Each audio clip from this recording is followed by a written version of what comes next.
paruwasi imwe mu karere ni kanini ntacyo bizahungabanya kuri serivisi umunyetorero ahabwa bitewe n'ubunini bwa paruwasi kwingana ibyo mwabisubiriza hamwe. Uturere, intara, umujyi wa Kigali ni inzego z'igihugu cyacu. Yego.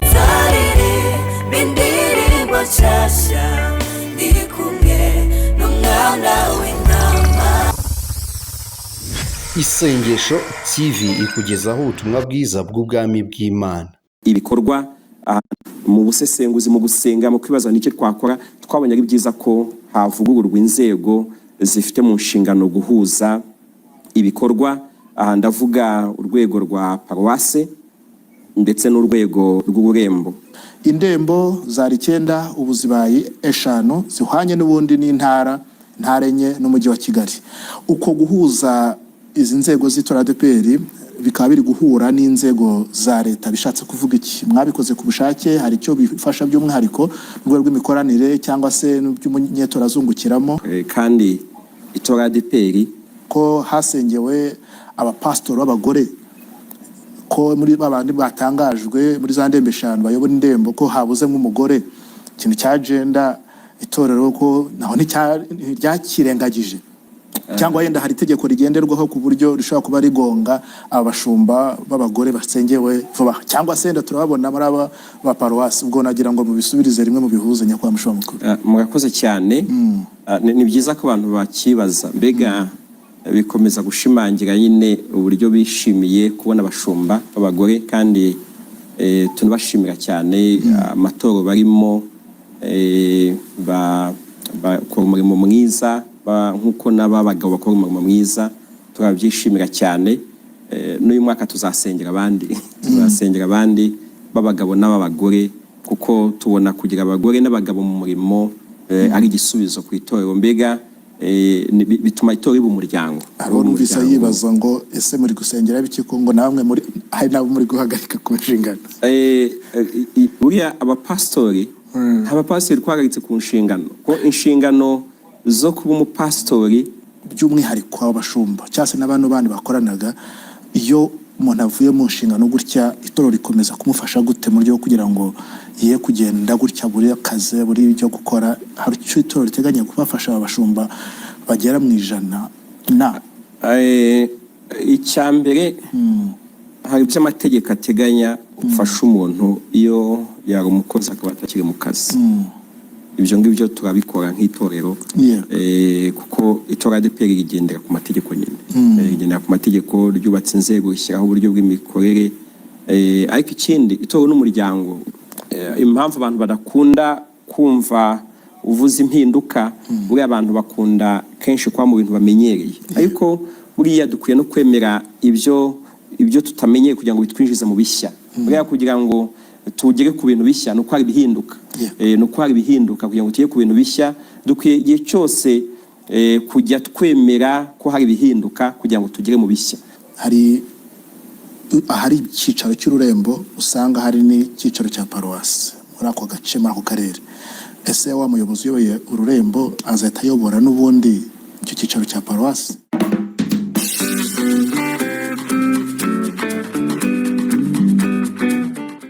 Mwese rero tubahaye ikaze mu kiganiro twabateguje. Twabwiye yuko itorero ADPR nyakubahwa umushumba mukuru adufitiye ikiganiro uyu munsi, yaganira n'abanyetorero urugendo rw'amavugurura itorero rimazemo iminsi. Ubundi rero niwe turi kumwe muri studio. Nyakubahwa umushumba mukuru, tubahaye ikaze. Murakoze cyane, turabashimiye kandi dusuhuze abanyetorero bose badukurikiye, kandi tubashimira cyane umurimo mwiza bakora. Yesu aho umugisha. Yego, nagira ngo mutwemerere tubaha ikaze muri studio, ariko munatuyobore umwanya wo gusenga Imana kugira ngo ikiganiro cyacu n'ubundi Imana ikiyobore. Kadufatanye twese dusenga Imana.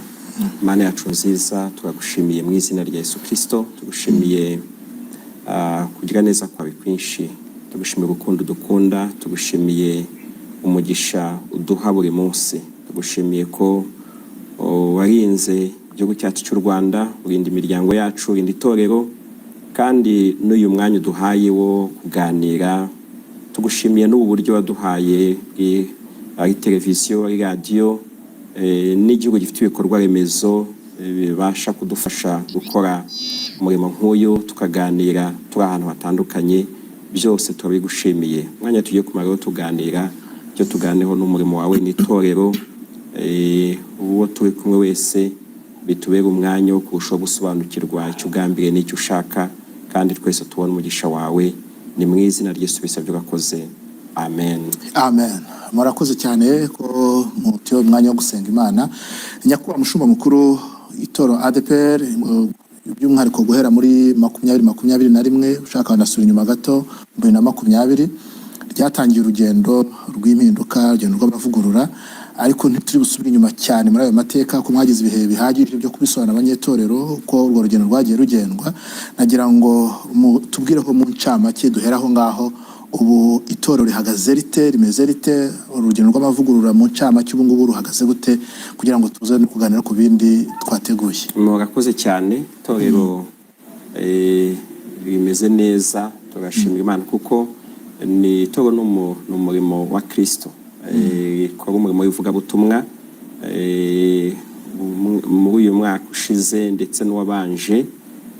Niho twatangiye ibindi bihe by'umwihariko bidasanzwe bijyanye no kuvuga ubutumwa mu buryo bw'umwihariko. Ndagaruka ko icyo gihe hari hamaze gufungwa insengero nyinshi bijyanye n'uko zitujuje ibisabwa nabyo, kandi iyo tubigarukaho nk'abakristo ni byiza nyine kumva impamvu insengero zimwe zifunze n'icyo dusabwa gukora, kuko mu bice bitandukanye by'igihugu kuva itorero ritangiye ryagize imbaraga mu ivugabutumwa, rigera ku misozi itandukanye, kandi aho tugeze twatangiza urusengero. Rero imbaraga zashyizwe mu ivugabutumwa zabaye imbaraga zo gushaka abantu baza kuri Kristo Yesu. Tunabishimira Imana cyane ku bw'abantu Imana yaduhaye. Umwaka ushize twizihizaga imyaka 85 itorero rikora umurimo w'Imana muri iki gihugu, ariko icyagaragaye nuko muri urwo rugendo rw'ivugabutumwa no kubaka insengero, abantu ntabwo bitaye cyane kubaka insengero zijyanye n'igihe zujuje ibisabwa. Ubu rero aho hatangiye gusuzumwa cyane inyubako z'insengero, byagaye ko dufite insengero nyinshi zitujuje ibisabwa, zikeneye ko zivugururwa, zubakwa mu buryo bujyanye n'igihe. Rero nubwo ahari nyinshi zafunzwe zitangira ibikorwa byo kuzuza ibisabwa, ariko ibikorwa by'itorero byo byarakomeje bikomereza mu nsengero zifunguye, abakristo aho bari mu bice bitandukanye. Kandi tuvuze ibikorwa by'itorero bishingiye ku cyerekezo cyaryo cyo guhindura ubuzima bw'abantu mu buryo bwuzuye, kandi twifashishije ubutumwa bwiza bwa Yesu Kristo, bigashingira ku ntego dufite yo kwamamaza ubutumwa bwiza bwa Yesu Kristo, twigisha ijambo ry'Imana, ariko no guhindura ubuzima bw'abantu mu buryo bwuzuye, twita ku burezi, twita ku buzima, twita no ku bindi bikorwa bifasha abantu ko batera imbere kandi mu buryo bwuzuye. Ibyo bikorwa rero byarakomeje, haba mu ivugabutumwa tugira abantu bakizwa, kuko umwaka ushize twagize abantu barenga 26 bakiriye Yesu Kristo nk'umwami n'umukiza, bariga mu nyigisho z'umubatizo, barabatizwa. Muri bo harimo n'abari barabaswe n'ibiyobyabwenge barenga 600, nabo bahindutse muri urwo rugendo. Ubu bamwe bari mu bigo twashyizeho bifasha abantu kwiga imyuga by'igihe gitoya kugira ngo bibashe kubateza imbere mu buzima bwabo bwa buri munsi. Rero ngarutse kuri uwo musaruro w'ivugabutumwa, kagaruka ku bikorwa abakristo bakomeje gukora umwaka ushize, haba inyubako kugira ngo insengero zuzuze ibisabwa. Ubu uyu munsi mu gihugu hose dufite insengero zigera muri 700 ziri kuvugura inyubako z'insengero kugira ngo zuzuze ibisabwa, ariko hakaba n'izindi nsengero nazo zigera hafi 300 zo ni insengero byasabye ko hubakwa insengero nshya insengero nshya zijyanye n'igihe. Uwo ni umurimo rero gukorwa hirya no hino mu gihugu, dushimira abakristo cyane. Nashaka kubabwira ko iyo tuvuze impinduka ntabwo tubivugira gusa mu nzego, ahubwo turi kubivugira uburyo itorero rikomeza kwiyubaka, rigira insengero, rigira ibikorwa, rigira imikorere ifasha abantu kugera ku cyerekezo cy'itorero. Ibi kandi ndabigarukaho nyine ko umwaka ushize ni naho hatangiye gushyirwa imbaraga. Ni iki twakora ngo amatorero, insengero dufite zuzuza ibisabwa. Muri ibyo harimo icyo kubona abayobozi b'amatorero bize amashuri asabwa. Hari igihe abantu iyo tuvuze kwiga amashuri asabwa batangira kuvuga ati kuko turi itorero ry'umwuka, iby'amashuri bijemo gute? Buriya kuba turi itorero ry'umwuka ahubwo dukwiye no kugira n'ubumenyi bwose butandukanye kuko Imana ahantu yadutumye bisaba ko tugira bwa bumenyi bwo guhindura aho turi, bwo guhindura ahantu dukorera. Rero dufite uyu munsi umugisha wo kugira abantu barenga 1,700, bamwe bamaze kurangiza, abandi bari kurangiza muri iyi minsi.